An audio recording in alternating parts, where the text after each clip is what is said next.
Julien, un gendarme de 44 ans, est retrouvé entre la vie et la mort dans un jardin du village où il habite. L'homme a été violemment frappé à la tête avec une pelle. Qui aurait pu s'en prendre à ce père de famille? Son métier de gendarme est-il à l'origine de l'agression ou s'agit-il d'une histoire personnelle?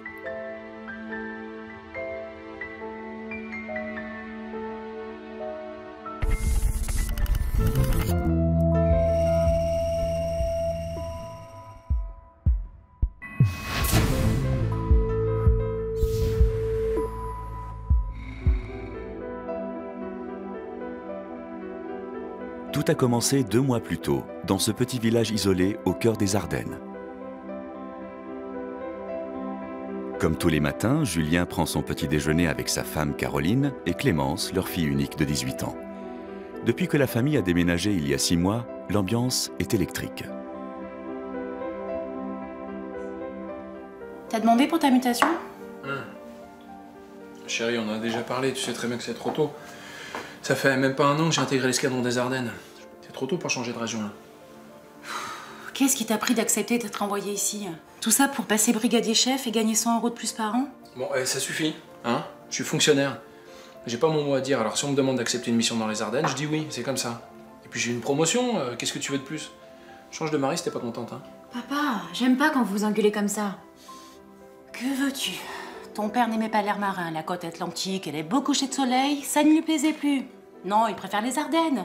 Et tant pis si sa femme n'a plus de boulot, du moment que monsieur puisse continuer sa carrière tranquille et avoir une promotion en plus. Mais vous verrez, c'est très beau les Ardennes et vous y ferez. Bon allez, moi je file à la caserne parce que je suis déjà en retard. Depuis qu'on était arrivé dans la région, je ne trouvais plus d'emploi. Je tenais une boutique de planche à voile près de la Bolle. Et là, forcément, en suivant mon mari, je n'avais plus de boulot. Je m'étais sacrifiée pour que monsieur ait sa promotion. Je l'avais suivi. Ma générosité me perdait. Caroline a suivi son mari à contre-cœur. Le couple s'aime, mais se dispute beaucoup. Toute la famille est déstabilisée par ce changement de vie. Leur fille Clémence n'est pas épargnée. T'embrasses pas ton père, toi? T'es pas un père, t'es un gardien de prison. J'étouffe, moi. On a déjà fait le point tous les deux, hein, là-dessus. Et je veux pas que tu rentres après 22 h. Et tu sais très bien pourquoi? Oui, monsieur le gendarme. Mais que t'es barbant comme père, tu crois quoi? Que je vais rester toute ma vie à te rendre des comptes? Je veux juste que tu changes de comportement, Clémence. Hein, que tu rentres plus à l'aube, au bras du premier venu.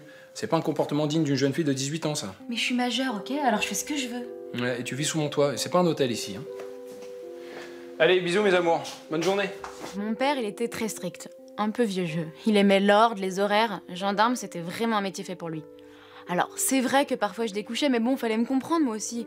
Depuis qu'on était arrivés ici, j'avais perdu tous mes amis. Alors je devais prendre le temps de m'en faire des nouveaux, et je sortais beaucoup. Mon père, il m'attendait toujours dans le salon quand je revenais à n'importe quelle heure. L'ordre et la morale reprenaient ses droits.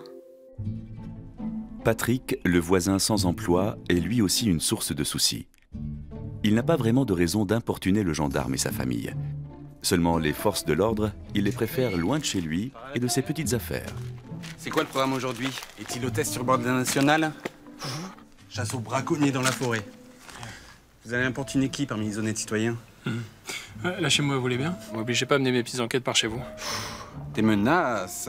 Ah ouais. Par la vide de votre salon, je vois bien le matériel IFI que vous entreposez. Enfin, sauf erreur de ma part, vous n'êtes pas disque de jockey. Hein. Alors me forcez pas la main, laissez-nous vivre tranquille, sinon je perquisitionne chez vous. À la bonne heure. Je vous y attends. En attendant, vous direz à votre fille d'arrêter de faire du bruit avec ses amis à n'importe quelle heure, là, dans votre jardin. Moi, ça m'empêche de dormir. Ça s'appelle du tapage nocturne. Alors, si vous voulez une amende, j'irai voir vos collègues. Allez, laissez-nous en paix. Bonne journée, monsieur. Ah, bonne journée, c'est ça. C'est vrai que j'étais prêt à tout pour les faire partir. Un gendarme à côté de chez moi. Pff, quelle tuile. Bah, j'allais plus être serein dans mes petites bidouilles. Et puis, il y avait jamais eu personne dans ce quartier. Depuis le départ de maman, j'occupais seul sa maison. J'étais tranquille. Là, ces nouveaux voisins. Des forces publiques en plus. Ça me plaisait pas du tout. Il est 18 h. Le gendarme rentre du travail. Une fois encore, le voisin a laissé traîner sa poubelle devant chez eux.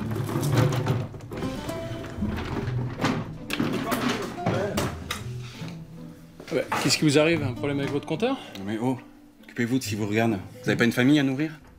Alors allez prendre soin d'eux et foutez-moi le camp. Non, mais c'est intéressant ce que vous faites. On reçoit des plaintes pour des vols d'électricité en ce moment. Je pourrais jeter un œil à vos factures, je suis sûr qu'elles seraient très instructives, moi. Monsieur Parfait, tu vas me laisser vivre un peu, là? Tu veux quoi? On s'explique dans mon garage? Le garage où vous avez cette tondeuse à gazon toute neuve, le même modèle que ce tombé au cul du camion sur la Nationale la semaine dernière, c'est bien ça? Bon, écoute-moi bien. Là, t'es pas gendarme. Là, t'es juste mon voisin. Et crois-moi, j'avais moyen de te faire partir.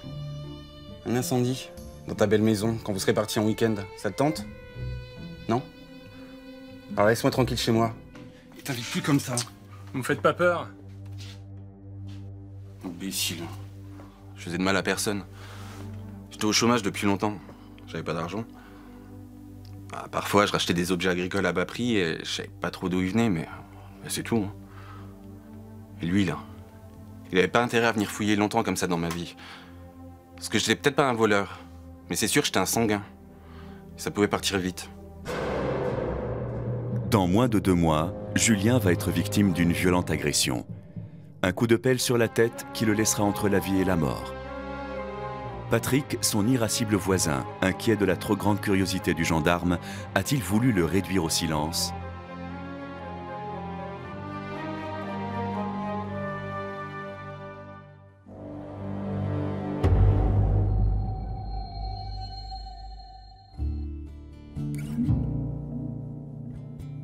Une semaine plus tard, 8 h du matin, Clémence rentre à la maison. Elle a passé la nuit dehors sans prévenir ses parents. Papa, mais qu'est-ce que tu fais là? T'es pas couché? C'est samedi aujourd'hui. Eh ben c'est bien, tu sais au moins le jour qu'on est. T'étais où, Clémence? Hein, ta mère était morte d'inquiétude. Arrête, c'est toi qui supportes pas que je vive ma vie. Oui, je suis descendue à Charleville-Mézières pour passer la soirée avec des amis.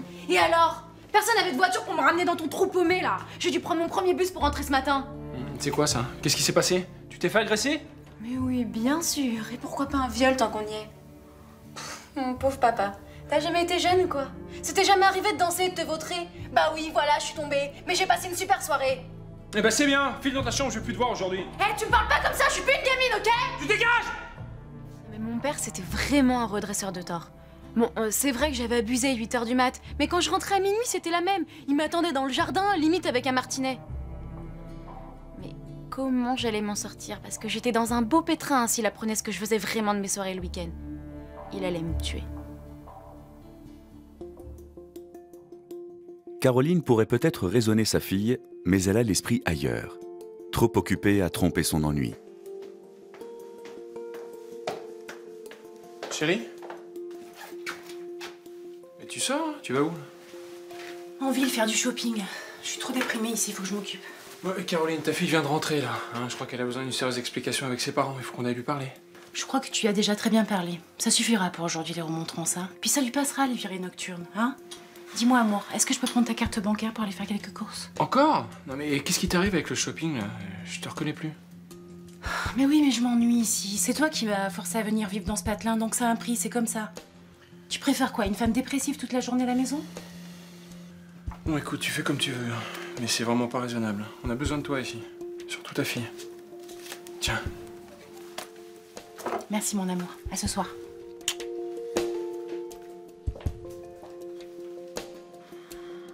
Pauvre Julien du shopping, si seulement c'était ça. Il me connaissait bien, Julien, j'avais jamais été particulièrement coquette. Puis c'était un peu louche de me voir faire toutes ces dépenses du jour au lendemain. Si seulement cet argent c'était pour me faire plaisir. Bon, en fait, non, c'était juste le prix de notre tranquillité. J'étais prise au piège. J'espérais qu'il apprenne jamais. Quel secret inavouable Caroline cache-t-elle à son mari? Julien, bien loin d'imaginer ce qui pousse sa femme à se montrer si dépensière, va rapidement faire face ce jour-là à un tout autre problème.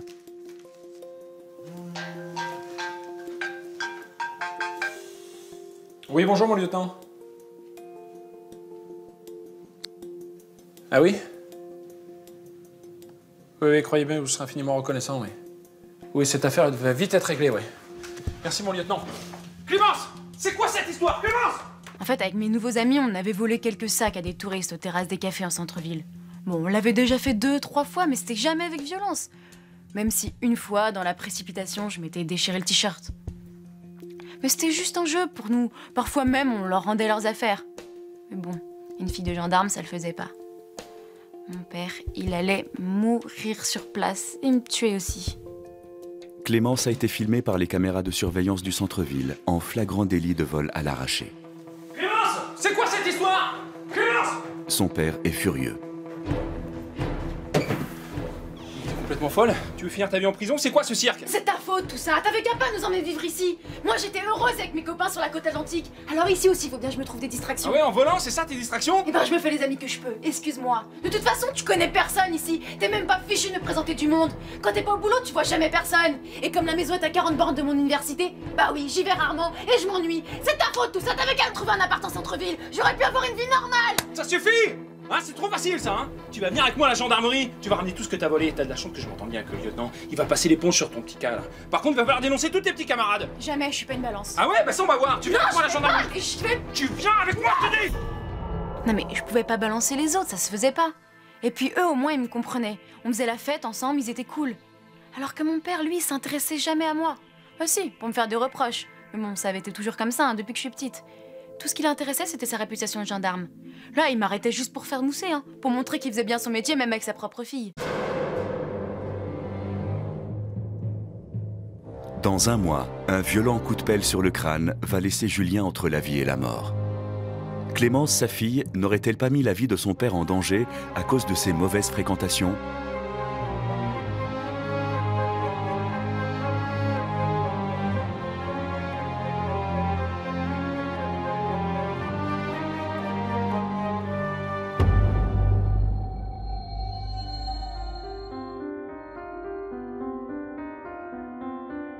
Clémence refuse de donner l'identité de ses complices aux gendarmes. Son père est désespéré. Le voisin, lui, se réjouit. Eh ben, elle est belle la famille du gendarme, hein? Alors, c'est ça qu'on a enfanté? Un bandit de grand chemin? Et comment vous savez ça, vous, d'abord? Oh, vous savez, dans la région, tout se sait très vite. Hein. Et croyez-moi, une fille de gendarme qui vole, mais ça fait le une des potins. Et on parle plus que de ça. Bon, écoutez, hein, croyez bien que ma situation est suffisamment triste comme ça. Hein. Alors je vous demande de faire preuve d'un peu d'humanité. Promis, j'arrête de zioter chez vous. Hein. Mais je vous en supplie, laissez-moi tranquille, moi aussi.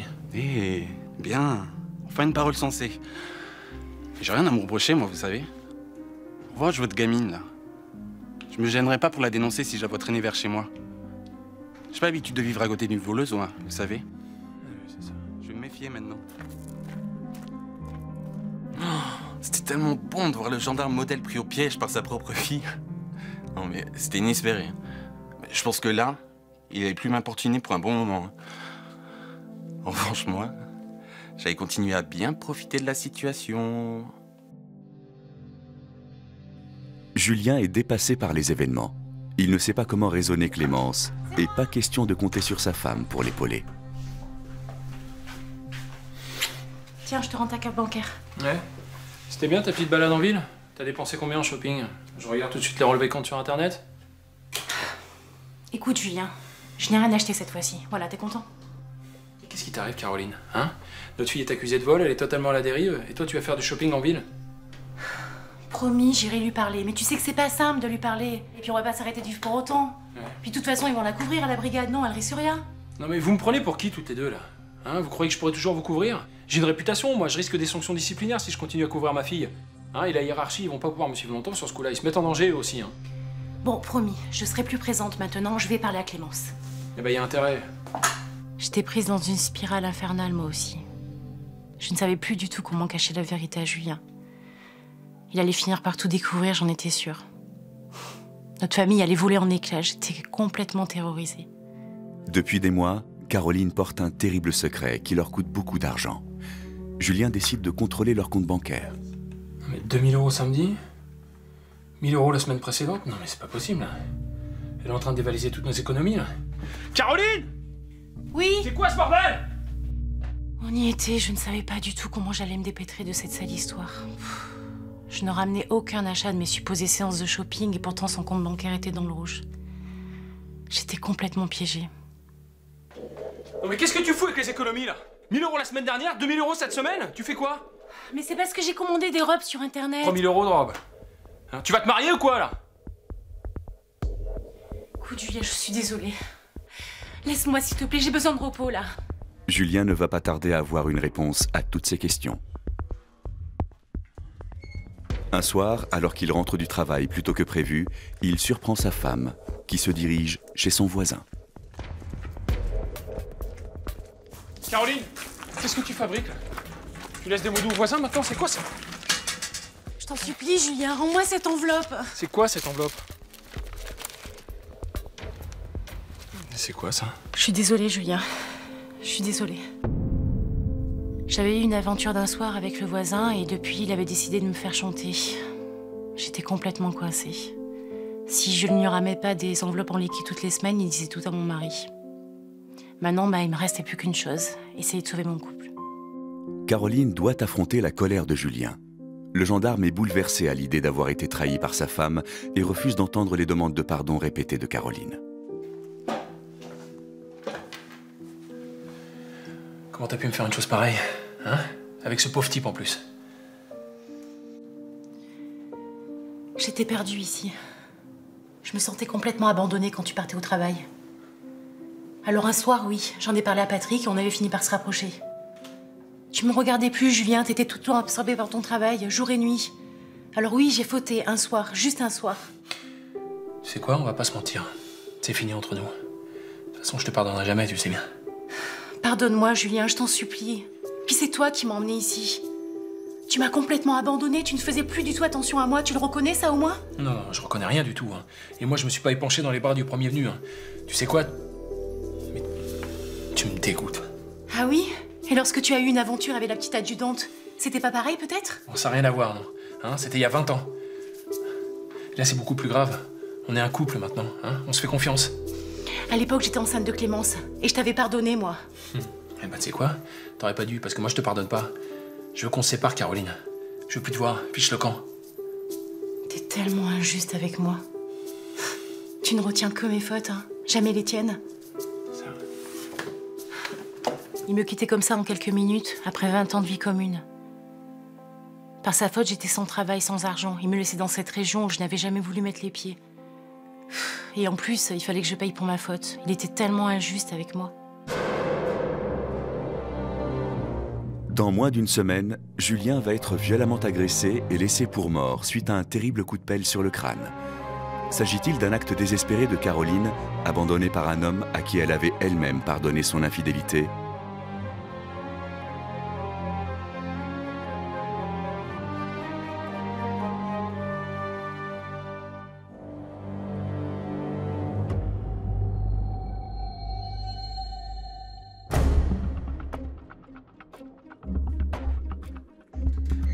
Suite aux terribles révélations de Caroline, Julien a bien l'intention de s'expliquer avec son voisin.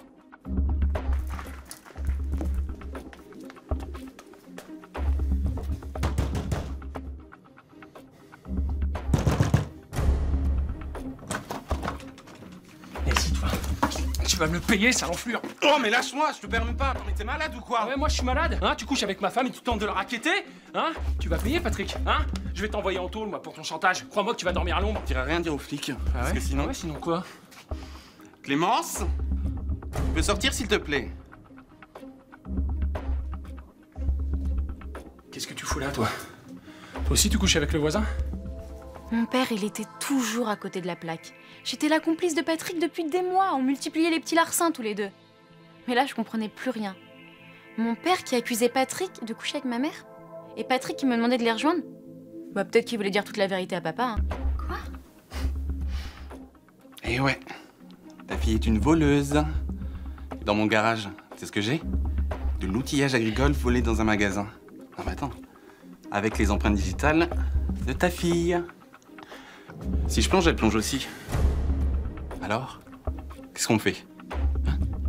On en reste là? C'est vrai ce qu'il raconte? T'as volé dans un magasin pour cet homme? Bah, je les tenais tous les deux. À la limite, je pouvais même continuer à faire chanter toute la famille. Maintenant, ils allaient devoir me donner de l'argent toutes les semaines. Sinon, je dénonçais la petite.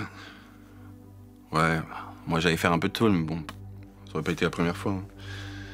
Alors que Clémence, fille de gendarme, bah, ça l'aurait foutu mal une condamnation. Julien perd le contrôle de sa vie. Sa famille se déchire. mais il espère tout de même remettre sa fille sur le droit chemin. Je vais te dénoncer à la gendarmerie s'il y a que ça qui puisse te faire... Non, papa, tu peux pas me faire ça. Je te promets, c'est fini toutes mes bêtises. C'est trop tard, Clémence, hein. Il faut vraiment que Patrick aille en cabane, là. Hein. Il devient trop dangereux pour toute ta famille. Allez, avance. Ouais, et puis toi, ça te fera du bien de te confronter un petit peu à la justice. Hein. Tu prendras une simple amende ou une peine avec sursis. De toute façon, t'es pas en récidive. Mais tu te rends pas compte, ils vont me tuer quand ils vont savoir que tout est de ma faute. Il? Mais qui ça, il? Ta bande? Parce qu'en plus, vous agissiez en bande? Non mais il fallait réfléchir avant, ma fille. Hein. Il fallait absolument l'empêcher de tous nous dénoncer. Moi, j'avais peur de ces gens-là. Ils allaient s'en prendre à nous tous si papa les balançait. Puis enfin, j'étais quand même sa propre fille. Il pouvait pas me dénoncer comme ça. Demain, Julien va être retrouvé le crâne en sang après avoir reçu un violent coup de pelle sur la tête. Sa fille Clémence, qui depuis son arrivée dans ce petit village des Ardennes multiplie les mauvaises fréquentations, a-t-elle sans le vouloir mis en danger la vie de son père? Ses nouveaux amis sont-ils à l'origine de cette terrible agression? Patrick, le voisin au comportement toujours plus menaçant, coupable de recel et de chantage, a-t-il cherché à faire taire le gendarme? Ou enfin Caroline, dont l'infidélité d'un soir a eu raison du couple qu'elle formait avec Julien, a-t-elle voulu faire payer à son mari le fait de l'avoir abandonné après avoir tout sacrifié pour lui?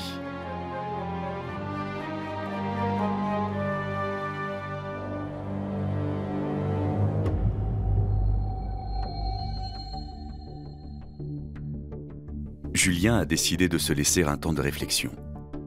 Il n'a pas encore dénoncé sa fille ni Patrick aux autorités. Ce matin, il reçoit un appel de sa brigade de gendarmerie. Une enquête vient d'être ouverte contre son voisin pour une toute autre affaire. Aucune trace de cette femme nulle part. C'est vrai que c'était étonnant, hein. Ouais, non, mais bien sûr, je vais aller l'interroger. Je jouerai les relations de bon voisinage pour pas éveiller les soupçons. Merci, mon lieutenant. Bon, ma fille, c'est très grave, là. Je veux que tu restes à la maison. Tant que je suis pas revenu, tu ouvres à personne. Il semblerait que ton ami Patrick soit plus dangereux qu'on ne croit. Hein. Ok, mais qu'est-ce qui se passe? Je t'expliquerai. Patrick nous a toujours dit qu'il avait fait placer sa vieille mère en maison de retraite et qu'il continuait à occuper sa maison. Sauf que personne ne trouvait de traces de cette femme dans les maisons de retraite de la région. Et pourtant, elle continue à percevoir une pension sur un compte bancaire pour lequel Patrick avait procuration. Et là, les gendarmes venaient de découvrir qu'il se servait bien. Du coup, ils ont ouvert une enquête qu'ils confient à papa. L'enquête a révélé que la mère de Patrick continuait à faire des dépenses importantes depuis ce compte bancaire. Pourtant, personne n'avait plus vu la vieille femme depuis des mois, depuis son supposé placement dans une maison de retraite. Patrick n'était pas chez lui, alors mon père, il en a profité pour mener sa petite enquête dans le jardin. Et là, il a fait cette découverte qui m'a glacé le sang. Julien pénètre avec la plus grande prudence dans le jardin de son inquiétant voisin. Le gendarme est loin d'imaginer faire face à une impensable découverte. La tombe de la propre mère de Patrick. Le voisin est allé jusqu'à enterrer sa mère chez lui dans l'unique but de dissimuler sa mort.